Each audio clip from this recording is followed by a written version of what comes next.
toward Muslims as people. Right. And that is it's intellectually ridiculous. Even it gets so hold on, are racist. you the person who understands the officially codified doctrine of Islam? You're the interpreter of that, so you can say, well, this is... I'm actually well educated on this topic. I'm asking you. So you're saying if I criticize you're saying that Islamophobia is not a real thing. That if you're critical of something... Well, it's not a real thing when we do it. Right.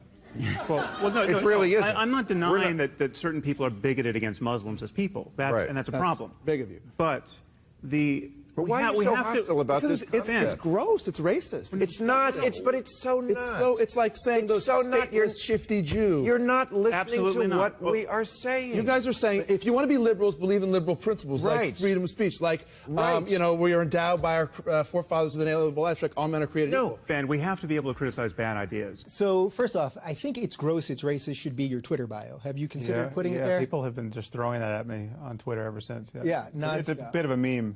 Yeah. So what I want to start with is, because I think there's obviously a ton we can talk about the fallout of this, and we'll get to that, but I want to talk about actually the specifics of what happened there. Right. Did you expect, because usually when they bring on the guest that sits on Bill's side of the table, usually it's for a one-on-one with Bill and sort of a casual conversation, the panel doesn't really jump in. Did you expect that whole thing to explode the way that it did? No, not at all. I was selling a book on meditation at that moment. I was talking, and that's about 60 seconds into the exchange. Yeah. And so initially it starts with, you know, how can an atheist be spiritual? And we're talking along those lines. And I said something slightly derogatory about the New Age. And Ben jumped into that space and you know, was at my throat about Islam hadn't even come up. So he clearly was poised to do that. And yeah, that's considered a protected interview. Everyone on the panel knows they're not supposed to jump in. What do you think was going on with Ben? Well, apart from him possibly being on steroids for his Batman role, I don't know. I just think he clearly I think he had no idea who I was really, but someone had given him a paragraph, a bio of me, and had more or less told him that, you know, I'm a bigot who's intolerant of Muslims, and, you know, he really should, you know, take a whack at me on that topic. Yeah. And I mean, honestly, I think I was a little slow to appreciate how hostile he was, because I wasn't just looking at him. I was actually looking at Nick Kristof, who I have actually collided with on this topic, and who my remarks were more pitched to, I think more appropriately pitched to, because Nick really deals with especially women's rights issues in the developing world to a unique degree. So I had a bit of a bone to pick with Nick, and there were other, Michael Steele was on the panel, and so my attention was split, and so I wasn't just kind of at the corner of my consciousness was I was understanding that there was a level of hostility here that I didn't really expect or know how to interpret. The Ben Affleck, whom I didn't know, but I understand he's Batman, was on Bill Maher's show with Sam Harris, and he vigorously and rather vitriolically attacked Sam, accusing him of racism because Sam has criticized Islam. And that's a very easy thing to do, but it's a very silly, superficial thing to do because, of course, Islam is not a race. And it is an enormously widespread misconception that anybody who criticizes Islam is being religious. I would say that if you can convert to it or apostatize out of it, then it's not a race. Okay? So it's nonsense to criticize people like Sam Harris and indeed me who go after the extremes that Islam can deliver as racism. And I thought it was a rather disgraceful exhibition of bigotry on Ben Affleck's part. And there's a kind of condescension about it, actually, as well, because the horrific things that are done in the Islamic world, not of course by all Muslims, very far from it, but the horrific things that are done to gay people, to women, stoning women to death for the crime of being raped, throwing acid in their face for the crime of refusing to marry a cousin, refusing to let them drive cars, refusing to let them leave the house unless in the company of a male relative. These horrific things, misogynistic things, are, it's almost as though one's saying,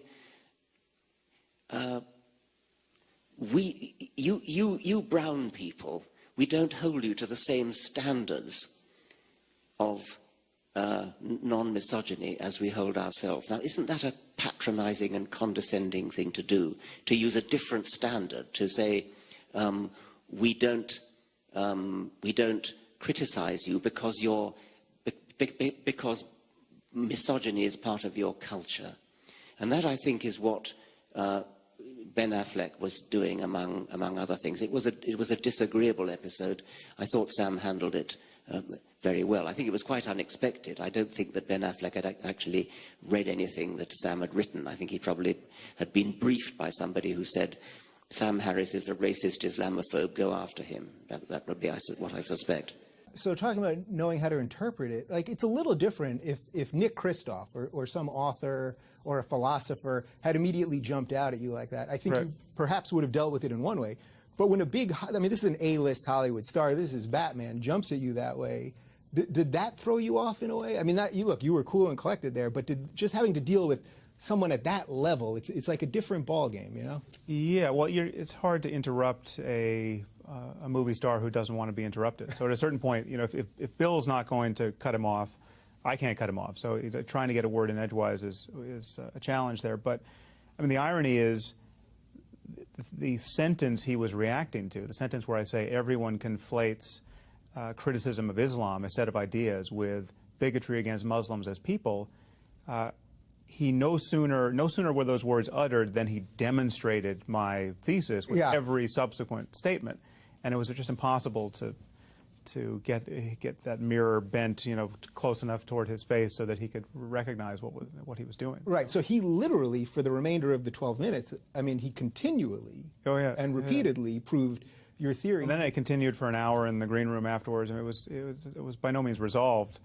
Yeah, and clearly hasn't been resolved since. All right, so I don't want to focus too much on that specifically, but I just want to talk about when someone throws, you know, he throws this, it's gross, it's racist. Mm-hmm. Suddenly I noticed that the next day, the onus was on you and Bill Maher, and a little more to Bill, I think, to prove that you weren't racist. Right. I've been a big fan of Bill's for a long time. I've never heard anyone call him racist ever before, but suddenly the next day, on all the websites, it was Ben Affleck calls Sam Harris and Bill Maher racist. Is Bill Maher racist? Is Sam Harris racist? How does that feel in that moment of the discussion when someone throws that gauntlet down? Because you're used to debating people with ideas, not just words.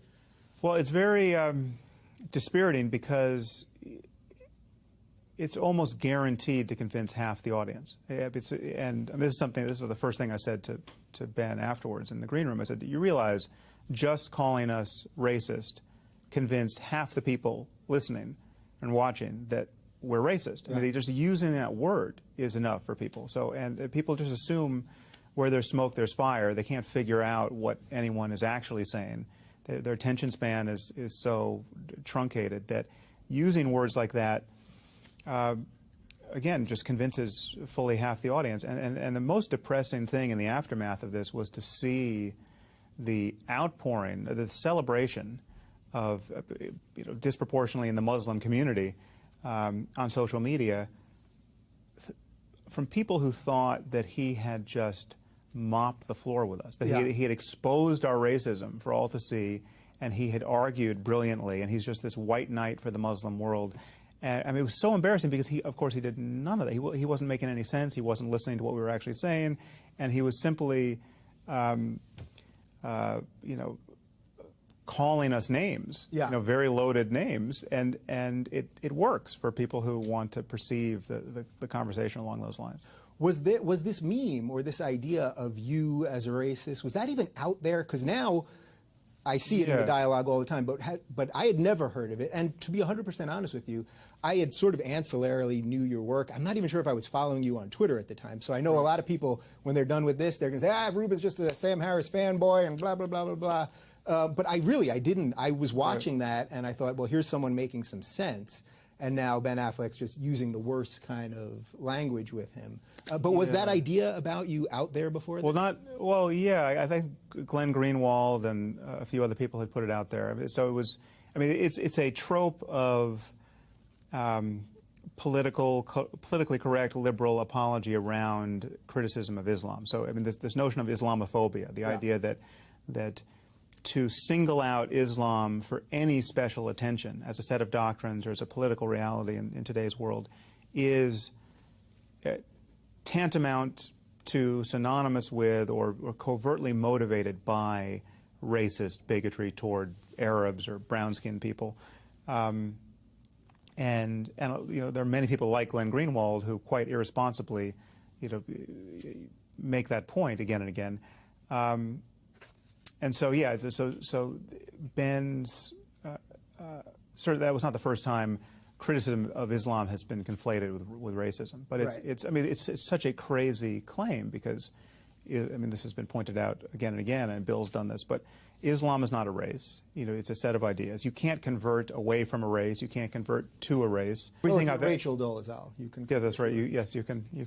One person can do that.